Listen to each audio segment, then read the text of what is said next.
నేను ప్రతి ఒక్క పేరెంట్‌కి చెప్తున్నానండి.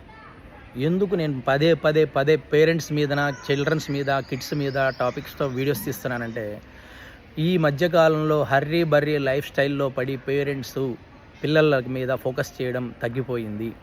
24 గంటలు ఏ ఇంటర్నేషనల్ స్కూల్‌లో ఏసాము, ఏ స్పెషల్ యాక్టివిటీసు, స్విమ్మింగ్ పూలు లేదంటే స్కేటింగు ఇట్లాంటివే తప్ప, వాళ్ళతో పర్సనల్‌గా కూర్చోవడం, వాళ్ళ ఫీలింగ్స్‌ని షేర్ చేసుకోవడం, వాళ్ళతో ఫ్రెండ్లీగా మాట్లాడడము, వాళ్ళ ఇష్టాయిష్టాలు తెలుసుకోవడము, ఏ ఫీల్డ్‌లో అయితే రాణిస్తాడో వాడికి దేంట్లో అయితే ఇష్టం ఉందో దాంట్లో రాణించాలని చెప్పి వాళ్ళు ఫోకస్ చేయడం ఇట్లా కాదు.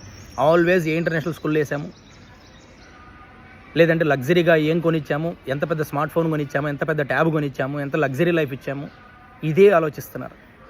ఇది కాదండి systematic life style, hygienic life style. ఒక సిస్టమాటిక్ క్రమశిక్షణ. అదే వాళ్ళకి బంగారు భవిష్యత్తుకు పునాది. ప్రతి పేరెంట్ కూడా ఆలోచించండి. అలాగే అతి గారాబం